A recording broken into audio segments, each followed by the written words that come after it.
Happening right now on Morning News Now, congressional chaos this morning. House Republicans heading back to Capitol Hill without a leader as the candidates for the next House Speaker work to end the infighting. If we can't come together as a team, how are we going to get done for the American people what they sent us here to do? We'll have the latest on the race for the speakership, including the major endorsement just made by Donald Trump.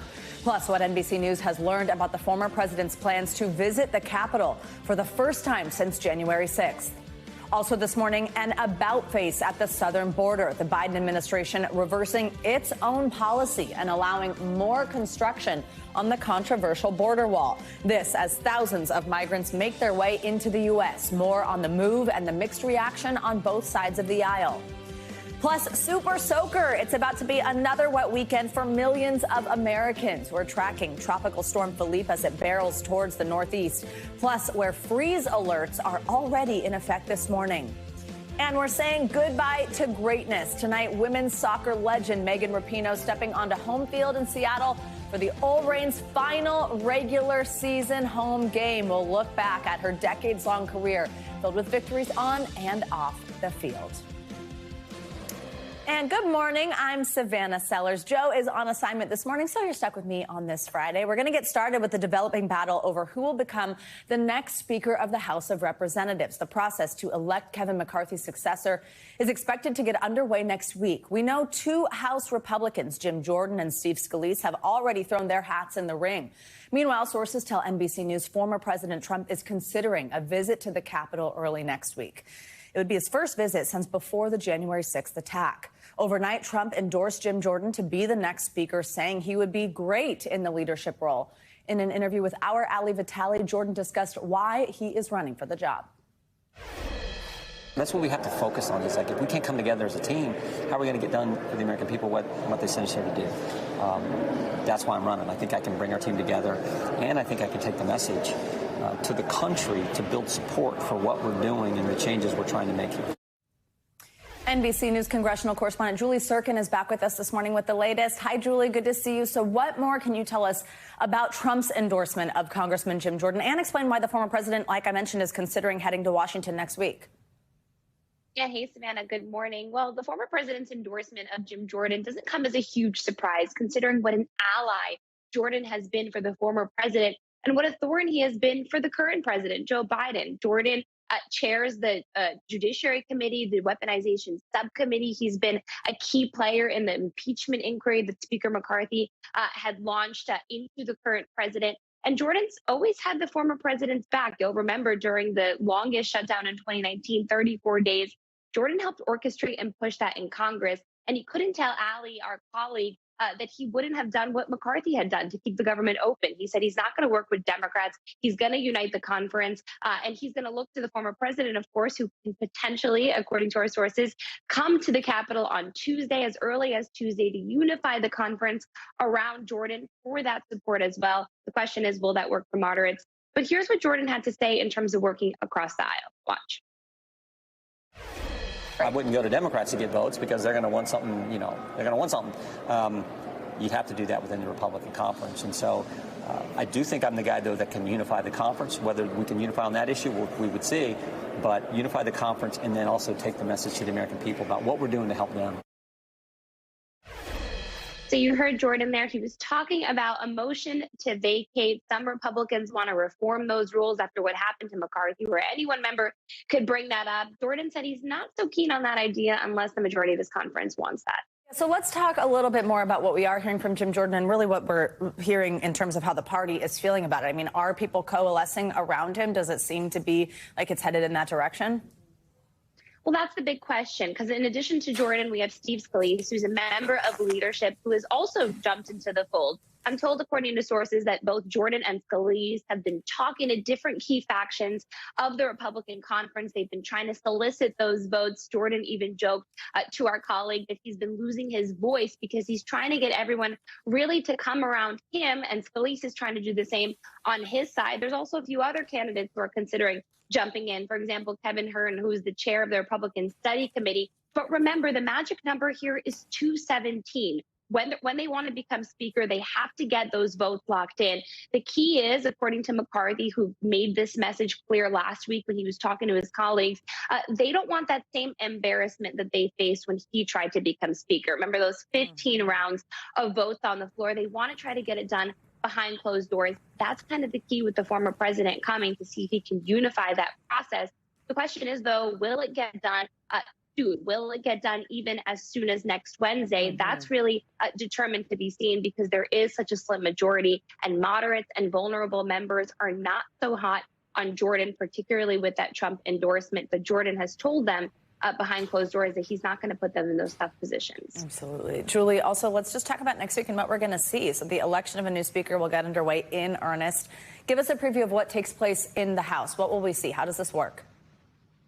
Yeah, exactly. So they're basically going to come back into town as early as Monday evening. They're going to have some of those closed conference meetings. You're seeing that calendar on your screen. October 10th, Tuesday, that's when they're going to have that candidate forum behind closed doors. They're going to basically hear from all the candidates, including Jordan and Scalise, maybe some others who want to run for speaker. They're going to hear their pitch out, and then they're going to coalesce and try and make a decision.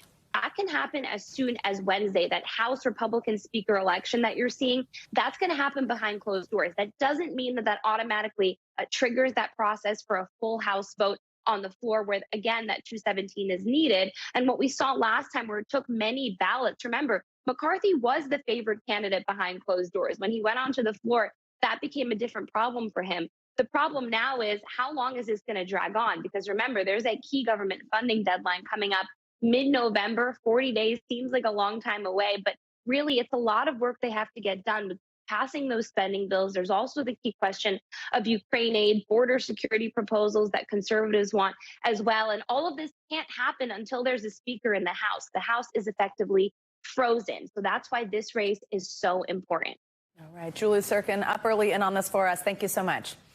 Well, now let's go to the border crisis and a major reversal in the Biden administration's border policy. President Biden is now waiving more than 24 federal laws to allow for more border wall construction in southern Texas. But you'll remember, the border wall was the cornerstone of former President Trump's immigration policy. And when President Biden took office in 2021, he said American taxpayer dollars would not be used to continue construction of the wall. So now, in what seems to be a major change of course, the administration is opening its path to expedite border wall construction. And it comes at a time when the southern border is seeing a surge in migrants. On Wednesday, U.S. Customs and Border Protection said nearly 10,000 undocumented immigrants crossed the border, and that number is actually slightly down from the daily record of 11,000 crossings reached last week and back in early May. NBC News Homeland Security correspondent Julia Ainsley joins us now on this. Hey, Julia, good morning. So the surge in border crossings is really putting a strain actually on cities across the country, but of course on border communities, these communities along this wall. What do we know about this new construction? And does the president think that this is a viable solution to the problem? Has he conceded that if he's freeing up these funds? Well, it's interesting. The president has not conceded that, but Homeland Security Secretary Alejandro Mayorkas wrote in the Federal Register that there was a need to expedite the building of border barrier, what Trump would call the wall, because of acute influx of migrants at the border. So that's acknowledging that there's a problem and that this might be the solution for it. But there's a huge discrepancy from what we saw from the White House yesterday, where Biden said, look, walls are not the answer. He was asked that by a reporter in the Oval Office, that walls are not an effective tool at keeping migrants out. And Karine Jean-Pierre told reporters at the White House that this was all because Congress had tied their hands. They didn't want to build the wall, but they had to because of appropriated funds in 2019.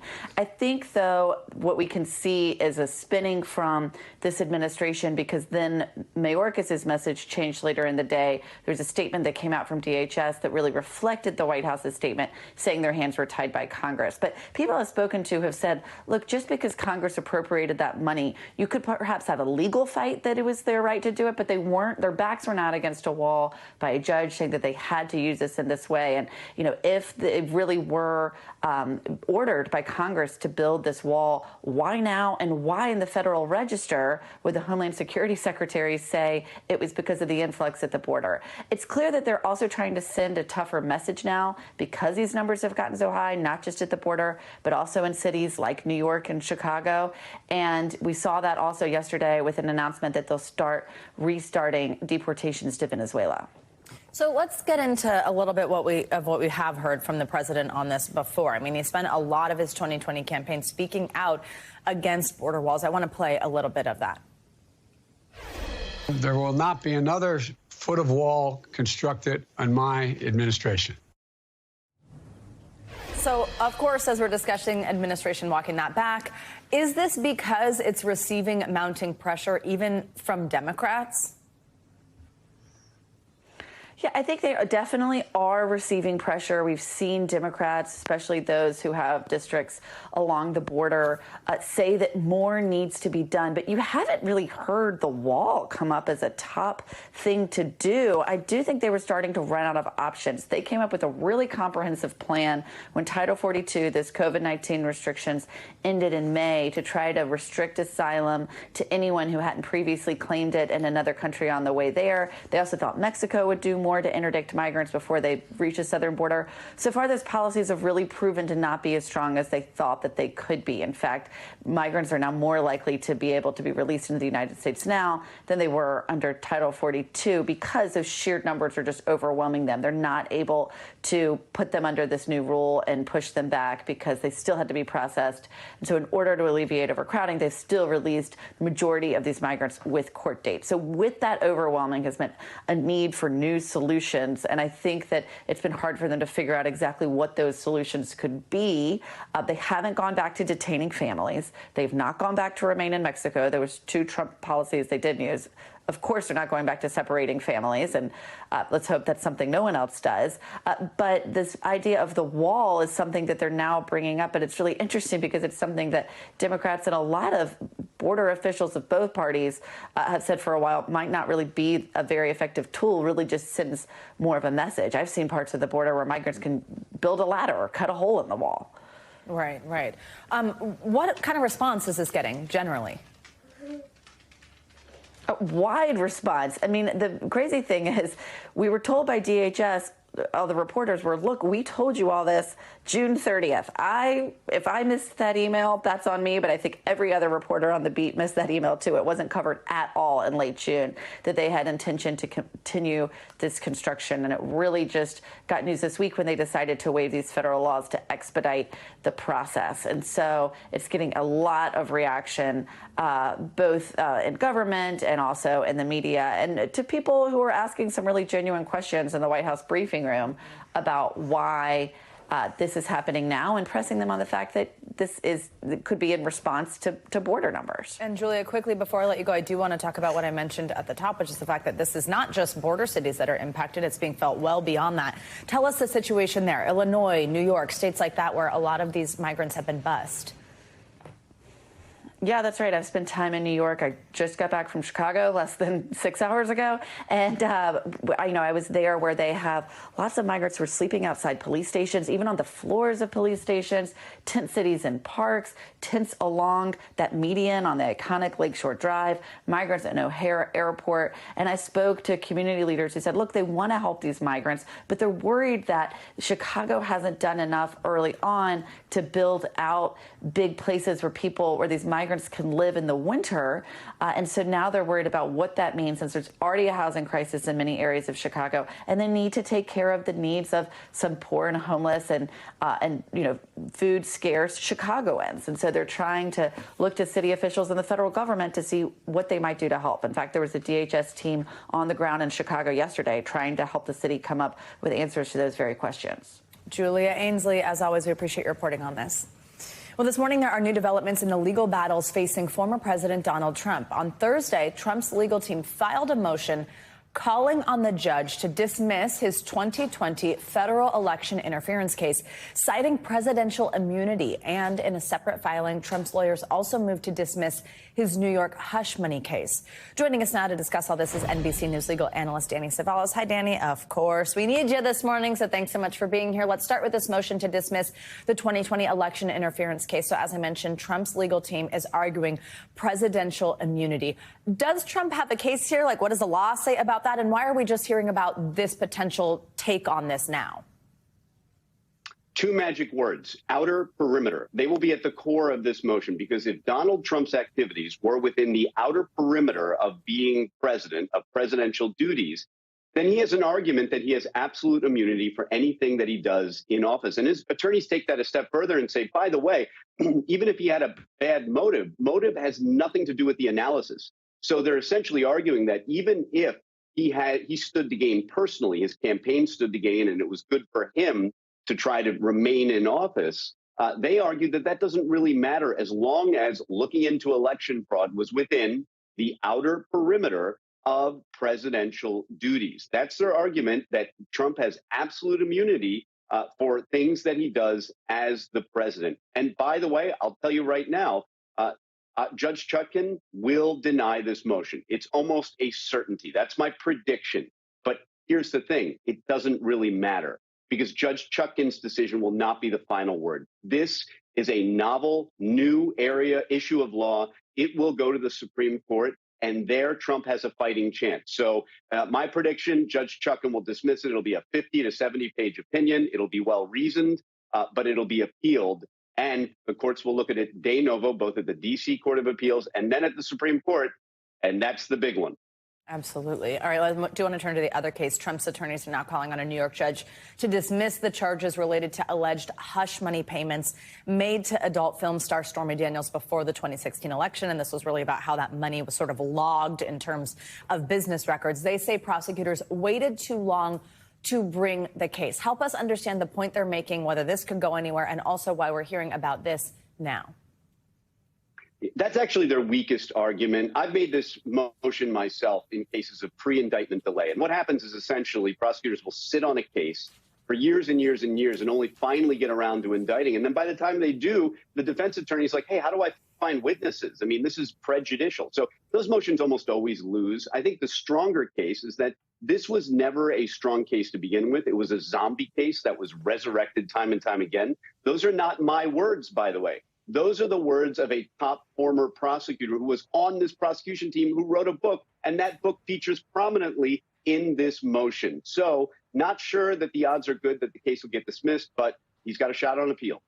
Danny, before I let you go, I do also want to talk about the fact that Trump dropped his $500 million lawsuit against his ex-lawyer, Michael Cohen, but a spokesperson for Trump says these claims would be revisited after dealing with the other legal battles. Obviously, we know how much is going on in terms of legal battles for the former president, but how should we interpret this move? You know, it's not really a legal analysis. This is probably a business decision. We call this throwing good money after bad. Do you really want to pay your lawyers $500 an hour or more, probably more, Trump's lawyers, to go after someone like Michael Cohen for $500 million, which he obviously doesn't have? So this is a business decision, not a legal decision. Whether they will revisit it, I don't know. I wouldn't put money on that either. All right, Danny Cevallos, as always, thank you. Now let's get you to weather. We are tracking the latest on Tropical Storm Philippe, which is expected to bring some strong winds and heavy rain to the New England area this weekend. Already raining here this morning. Andrew Lassman's here. Hi, good morning. Hi, good morning, Savannah. We've got a couple of things to talk about with regards to the rain across parts of the Northeast here. And not just tomorrow, but today, too. We're going to see this kind of cold front start to work its way a little farther to the east. It impacted folks from the Midwest down to the Gulf Coast yesterday. And it's not hard to see where it is. Notice all that rain right on that leading edge of that system here as it moves farther to the east, bringing clouds with it as well as the rain. So here's the deal with how it plays out through the rest of your day today. You can see kind of those scattered showers that you're going to deal with on and off through the day today. We'll see kind of the unsettled weather begin today. So umbrellas handy here as you get out the door this morning, and keep them with you through the afternoon hours too.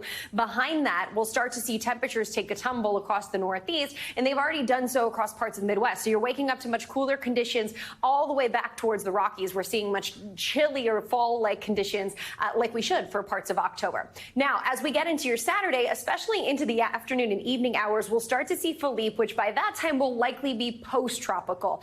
Either way, the impacts don't change, no matter what it's considered. We're still going to see a good batch of moisture start to work onshore with this.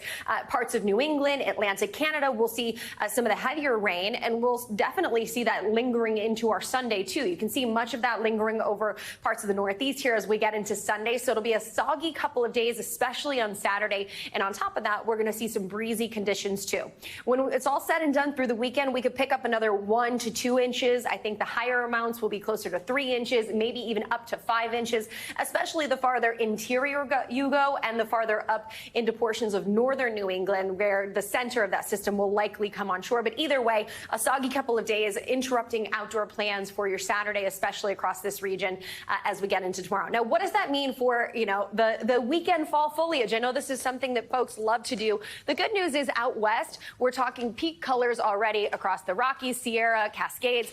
That's going to be fine. We're going to see nice conditions for a lot of folks out there. In the Midwest and in the Northeast, we're already seeing peak color in the Midwest. This is my favorite place to go. The Upper Peninsula of Michigan looks good there. Unfortunately, we're near peak in northern New England, which is also a great place folks like to explore, of course, during this time of year. Unfortunately, we're going to see quite gusty winds, 30 miles per hour or higher for some spots. And of course, all of that rain, it doesn't do us any, favors when it comes to seeing those leaves and getting out there. So it'll be not only a soggy kind of couple of days, but unfortunately might impact the leaves that are on the trees, of course, for folks to get out there and do that favorite fall activity. So, I'm the bearer of bad news. I want to make you say it. Peeping. There it is. I think it's so funny. Leaf peeper. You're a leaf peeper? Am I one? I think so. I want to be one. Are you? All right, Angie. I would like to be one as well. Okay, let's go. Yeah, I know. But maybe, I don't know. We could probably do it a little bit, at least in Central Park. Yeah. Yeah. Oh, all right. good idea. Let's go. Angie Glassman, we'll see you in a little bit. Thank you. Well, coming up on Morning News Now, plot twist. Hollywood writers back at work after a month-long strike. But for one show, it won't be business as usual. We will explain why later this hour. Up first, though, new this morning, high honors while behind bars. We'll tell you about the winner of this year's Nobel Peace Prize after the break. Stay with us. Thanks for watching. Stay updated about breaking news and top stories on the NBC News app or follow us on social media.